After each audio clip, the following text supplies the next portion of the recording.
일본 내에서 가장 감염자가 많은 홋카이도 지역에 이미 940명 이상이 감염됐을 것이다. 이런 분석이 나왔습니다. 이 확인된 감염자 수는 빙산의 일각이라는 얘기인데요. 일본 상황 알아보겠습니다. 이경화 특파원. 네, 도쿄입니다. 네, 이 당국 발표보다 훨씬 홋카이도 내 감염자가 많을 것이다. 이런 분석이 나온 건데 어디서 나온 겁니까? 네, 일본 정부의 감염증 대책 전문가 회의가 기자회견을 열었습니다. 이 자리에서 홋카이도대 니시우라 히로시 교수가 이런 분석을 내놨는데요. 지난달 25일까지 홋카이도를 다녀간 뒤 감염이 확인된 사람의 수, 그리고 홋카이도 지역 내의 공항 이용자 수 등을 바탕으로 추산한 결과 이렇게 나왔다는 겁니다.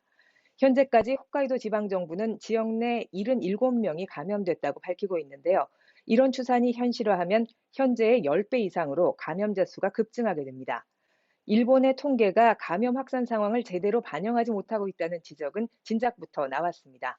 하루 검사 건수가 한국의 10분의 1 수준에도 못 미치는 상황이어서 실제 감염자 수가 통계에 잡히지 않고 있다는 건데요.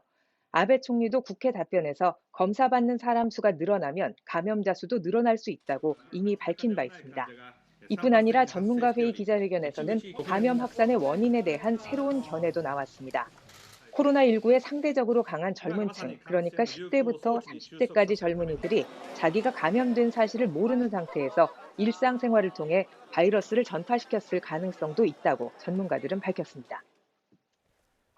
네, 앞서 이 갑작스런 휴교 요청 등을 포함해서 일본 정부가 우왕좌왕하는 모습이 비판을 사고 있는데 이런 가운데 아베 총리 더 강력한 조치를 위해서 법 개정이 필요하다 이런 입장을 밝혔다고요?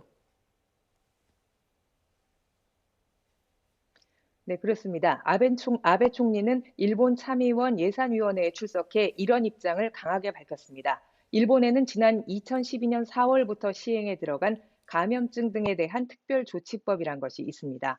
이 법이 적용되는 대상은 현재 신종 인플루엔자나 원인을 알 수 없는 감염증 등으로 돼 있는데요. 여기 코로나19를 포함시켜야 한다는 겁니다. 그래야 총리가 긴급사태 선언을 할 수 있고 이에 근거해서 각 지자체에서 주민들에게 외출 자제 등 보다 강력한 통제를 펴 감염 확산을 막을 수 있다는 겁니다. 하지만 이 특별조치법은 제정 당시부터 일본 변호사회 등 시민사회단체가 반발해 왔습니다. 인권을 제한하는 조치의 기준이 지나치게 애매하다는 반대 여론이 여전하기 때문에 법 개정이 추진되면 이런 문제가 쟁점이 될 것으로 보입니다. 네, 일본 전역이 어제부터 휴교에 들어갔는데 지금 아이를 돌보느라 일을 나갈 수 없는 직장인 부모에게 기업이 임금을 정상적으로 주면 정부는 이 기업에 보조금을 주기로 했다고요?